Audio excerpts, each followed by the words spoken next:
අයබෝවන් වෙනද වගේම අදත් අපි එකතු වෙන්නේ කාලින මාතෘකාවක් ගැන කතා කරන්න යන්නේ. මොකද්ද මේ වර්ක් වීසා කියන්නේ? වර්ක් වීසා එකේ තියෙන කැටගරිස් මොනවද? ඉතින් ඒ සම්බන්ධයෙන් ඔයගොල්ලන්ට තේරුම් කරලා දෙන්න තරංග ගුණසේන මහත්මිය තාද අපේ සාකච්ඡාවට සම්බන්ධ කරගන්නේ. අයබෝවන් තරංග මහත්මිය. අයබෝවන්. ඇත්තටම නවසීලන්තෙන්ට තියෙන වර්ක් වීසා වර්ග මොනවද? වර්ක් වීසා වර්ග ලංකාවේ ඉඳන් එන වර්ක් වීසා වර්ග තියෙනවා ඉස්සර essential work visa සහ open work visa එක ඇත්තටම ලංකාවේ ඉඳන් ආවට පස්සේ ඒක ස්ටඩිස් කරලා හම්බ වෙන එකක්. ඒකට ඒක ඉස්සෙල්ලා නිව්සීලන්තේ ඇවිල්ලා ස්ටඩිස් ඉවර කරන්න ඕනේ. ඒකත් open work visa විදිහට වර්ක් කරන්න පුළුවන්. ඒ වගේමයි පාර්ට්නර්ස්ලාට හම්බ වෙනවා මෙහි ඉන්න තමන්ගේ පාර්ට්නර්ට තියෙන වීසා එක අනුව වර්ක් වීසා හම්බ වෙනවා. ඒකත් ඕපන් වර්ක් වීසා වගේ. ඊට අමතරව essential work visa කියලා මම මුලින්ම කිව්ව එකට අමතරව තව තියෙනවා employee assistant work visa වගේ. ඒකත් accredited talent work visa වගේ සහ long term skill shortage කියන වගේ. ඊට අමතරව ඇත්තටම තව religious work visa ඒ වගේ work visa වර්ග තියෙනවා. නමුත් අපි බහුලව අපේ අයට වැදගත් වෙන මේ work visa වර්ග ටික තමයි ඔය මම සඳහන් කරපු ඒවා ටික. ඉතින් ඒ work visa වලට අදාළ requirements තියෙනවා. ඉතින් අපි කතා කරොත් open work visa එක ගැන කතා කරොත් open work visa එක හම්බ වෙනවා තමන්ගේ partner ගේ visa එක අනුව හම්බ වෙන open work visa category එකක් තියෙනවා. ඒකට essential work visa holders like partners ලාට හම්බ වෙනවා. එහෙම නැත්නම් student visa ඉන්න සමහරක් qualification ඉගෙන ගන්නට කියන්නේ long term skill shortage list එකේ තියෙන qualification එකට ඉගෙන ගන්න කෙනෙක්ගේ partner කෙනෙක්ට open work visa හම්බ වෙනවා. ඒ වගේමයි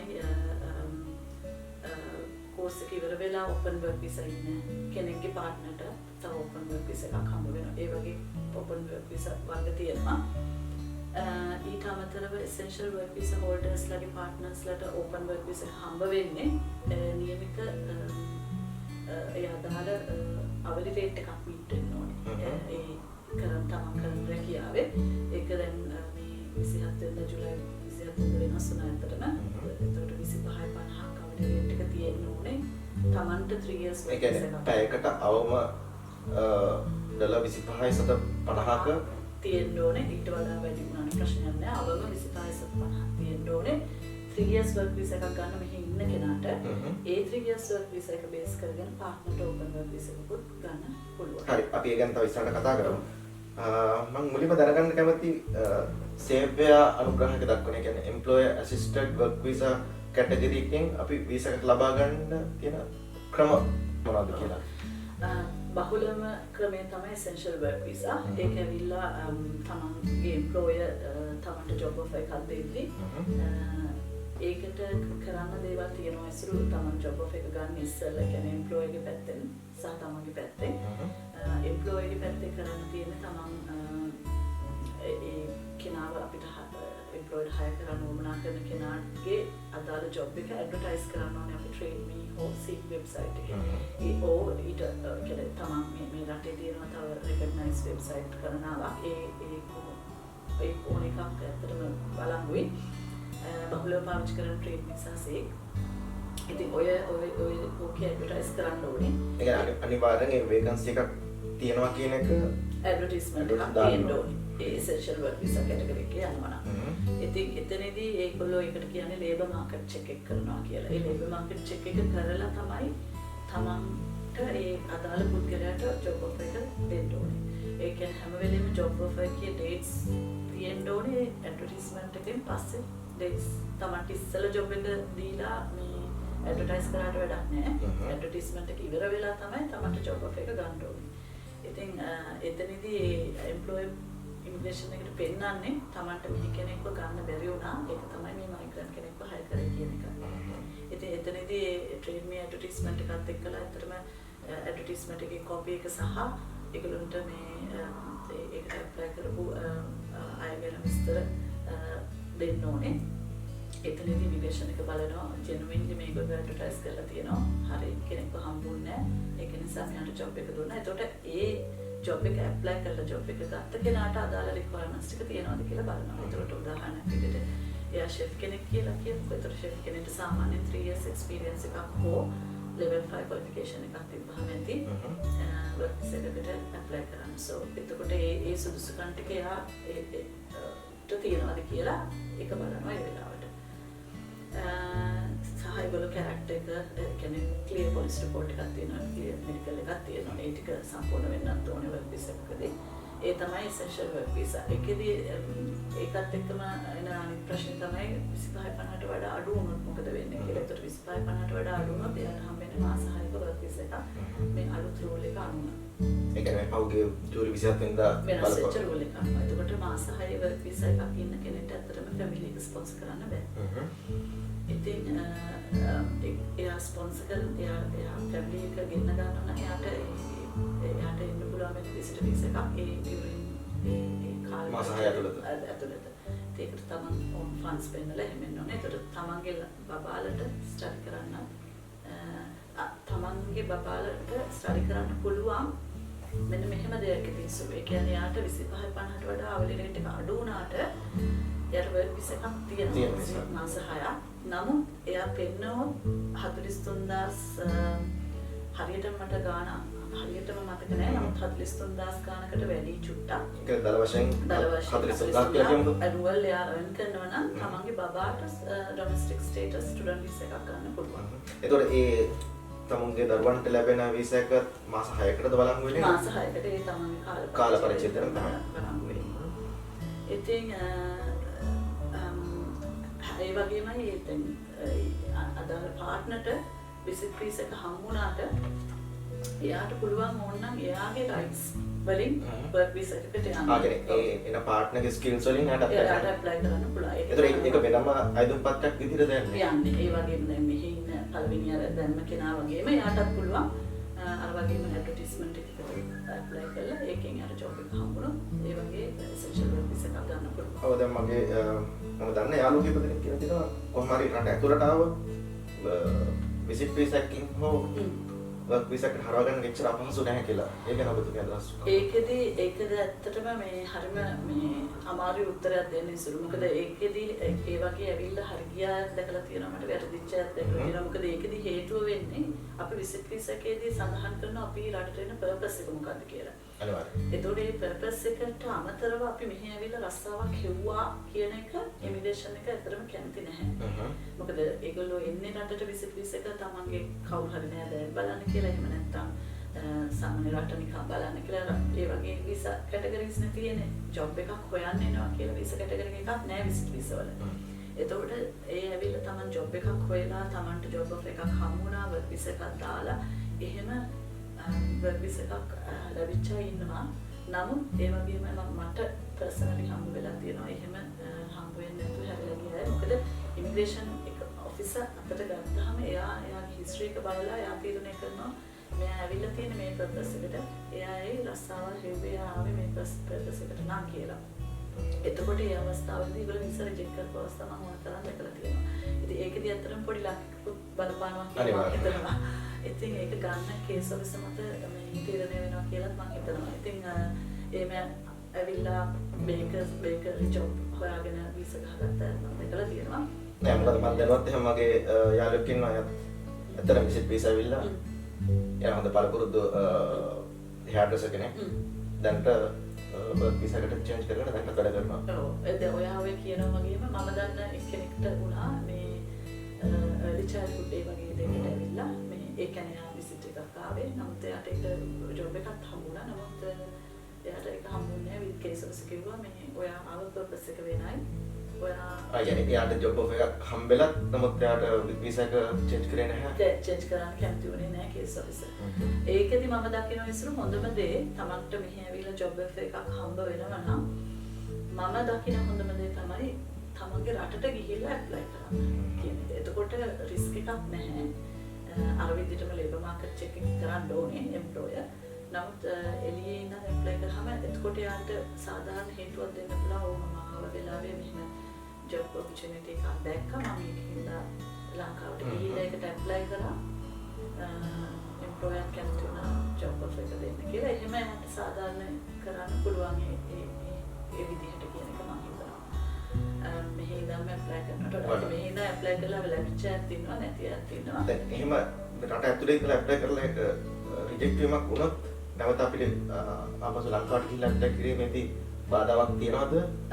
එතනදී මෙහෙමයි. එතනදී පොඩි ඇප්ලයි කරන්න බෑ කියලා නෑ. ඇප්ලයි කරන්න පුළුවන්. නමුත් එතනදී ඉමිග්‍රේෂන් ඔෆිසර් කෙනෙක් කොයි විදියටද ඒකේ ෆේස් වැලියු එක ගන්න කියන එක ඇත්තටම අපිට හරි අමාරුයි කියන්න. නමුත් ඒ උත්සාහයක් ගන්න පුළුවන් ආයෙ ඇප්ලයි කරලා එන්න. එතනදී රිජෙක්ට් වෙන හේතුව අනුව තමයි ඉතින් ඊළඟ වීසා එක බලපාන්නේ. එතකොට essential work visa වලට අමතරව ඉස්සර තියෙනවා මේ aggregated talent category කියන එකයි long term category කියන එකයි. ඒකත් employee assisted work visa වගේ. ওই දෙකේ වෙනස තියෙන duration එක essential work visa වලට මාස 30ක් 36ක් දෙනවා. long term එකයි aggregated එකේ මාස 30යි දෙන්නේ.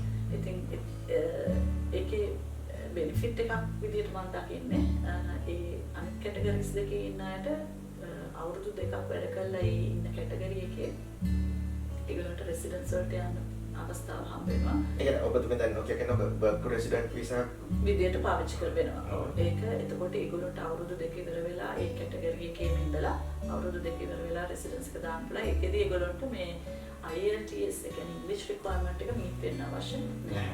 ඒ හේතුව නිසා ඒ කැටගරිස් දෙකක් මේ දවස්වල ඇත්තටම ගොඩක් අය බලනවා ඒ කැටගරිස් වලට දාන්න. ඇත්තටම අපි බලන් ඉන්න ප්‍රේක්ෂකයන්ට ගොඩක් හොඳ පණිවිඩයක් වෙයි.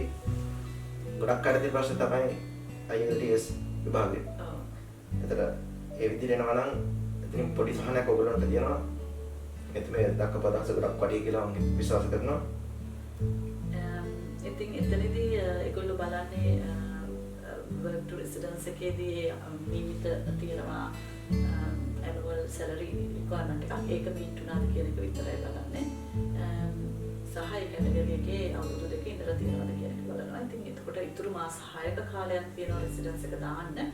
හැබැයි දැන් තියෙන තත්ත්වය අනුව ඉස්සර මාස 6ක කාලය ඇතුළත residence එනවා කියන එක ඒ ලොකු ගැරන්ටි එකක් නැහැ. නමුත් ඒ කාලය ඇතුළත මේ visa එක දාන්න පුළුවන්. extension එකටත් යන්න පුළුවන්. දැන් මේ මාස 6 අපි හිතමු දැන් කෙනෙක් මාස 6කට visa එකක් දාගෙන එනවා රට ඇතුළට. ඊට පස්සේ ආර මාස 6 ඉවර වෙන්න ලඟ නැහැ මාස 4ක් හෝ 5ක් යද්දී ඒක extend කරන්න කියලා ඉල්ලීමක් කරන්න පුළුවන්ද? එහෙම කරනවා නම් ඒක අපි employer හරහා කරන්න ඕනද? ඔව් ඔයා දැන් ඔය කියන්නේ visit එකේ එන කට්ටිය නෑ මාස 6ක. මාස 6 25-50ට වඩා අඩු කට්ටිය. ඒතකොට ඒගොල්ලන්ට ඇත්තටම පුළුවන් ආයෙත් අර විදිහටම තමයි ලේබර් මාකට් එක චෙක් කරන්න ඕනේ. එතනදී ලේබර් මාකට් එකේ පොඩි වෙනසක් තියෙනවා. ඒසොර ලේබර් මාකට් එකේ දැන් ට්‍රේඩ් සික් ඇඩ්වර්ටයිස්මන්ට් එකට අමතරව මෙහි තියෙනවා මේ ජොබ් නැති අය ලෝකල්ස්ලා කියන්නේ නිව්සීලන්ත සිටිසන් රෙසිඩන්ට්ස් අය රෙජිස්ටර් වෙලා ඉන්න තැනක් තමයි work and income කියන්නේ. work and income එකේ එම්ප්ලොයර් ඇඩ්වර්ටයිස්මන්ට් එක දාලා බලන්න ඕනේ ඒ ඉතින් කෙනෙක්ව ගන්න ඉන්නවද කියලා ඒ ජොබ් එකට. එතකොට ඒකට කියනවා ස්කිල් මැච් රිපෝට් එක රික්වෙස්ට් කරනවා කියලා. ඒ අර ට්‍රේඩ් මිසි හරි සික් ඇඩ්වර්ටයිස්මන්ට් එකට අමතරව ඒ රික්වයර්මන්ට් එකත් එම්ප්ලොයර් මීට් වෙන්න ඕනේ. ඉතින් ඒගොල්ලෝ ආයෙත් නැවත මාස 6 ඉවර වෙලා ආයෙත් එක්ස්ටෙන්ෂන් එකට යද්දී ආයෙත් ඒ වගේම ලේබර් මාකට් එක කරන්න ඕනේ. ආයෙ මාස 6ක් හම්බෙලා ඒ වගේ total 36 months වෙනකම් ඉන්න පුළුවන් ඒ මාස 6 visa එකේ ඉන්න කෙනෙක්ට. හොඳයි. ඒතර අපි සාමාන්‍ය පොදුවේ ගත්තාම work visa කතා වැඩි ඉල්ලුමක් තියෙන මොන ශේෂ්ත්‍ර සඳහාද? ඒ උදාහරණයක් විදිහට ගත්තොත් farming ද එහෙම නැත්නම් fruit picking the IT the management ඒ වගේ. ඔව් එතනදී සුළු මම දැකලා තියෙන්නේ ගොඩාක් ඉල්ලුමක් තියෙන්නේ අපි skill කියලා හඳුන්වන job වලට. ඒ කියන්නේ අපි ඇත්තටම ලංකාවේ අපිට ලොකු තැනක් නැති jobs වලට මේක ගොඩක් තැනක් තියෙනවා. උදාහරණයක් විදිහට automotive අයට ලොකු demand එකක් තියෙනවා. hairdressers ලට ලොකු demand එකක් තියෙනවා. chef ලට bakers ලට හොඳයි. ඒ වගේම electricians ලට plumbers ලට carpenters ලට ඒ වගේ අපි hands on කියලා කියන jobs වලට ලොකු demand එකක් මෙහි තියෙනවා. අනිත් ඒවාට නැතුවම නෙමෙයි. නමුත් අනිත් ඒවත් එක්ක සාපේක්ෂව බලද්දී අර පැත්තට ගොඩක් මේ මයිග්‍රන්ට්ස්ලට ඒ කියන්නේ සරලංගත වයිට් කොලර්ස්ලට වඩා බ්ලැක් කොලර්ස්ලට ටිකක් වැඩිපුර මේ අවස්ථාව තියෙනවා. ඉතින් ඒකට හේතුවක් විදිහට මම දකින්නේ මම හිතන්නේ ගොඩක් හાર્ඩ් වර්කින් ඒෂියන් ඒකින්ද ඒගොල්ලෝ ඒ වගේ ජොබ්ස් වලට ඇත්තටම ටැලන්ට් එකක් තියෙනවා හැකියාව. ඔව් මම අත්දැකීමෙන් දැකපු මම දන්නේ මම වැරදි නම් ඔබත් නිවැරදි කරන්න. ගොඩක් මේ රට ඇතුළත يعني මේ සිටිසන්ලා ප්‍රෙසිඩන්ට්ලා පොඩ්ඩක් කම්මැලි ගතියක් තියෙනවා වගේ එහෙම.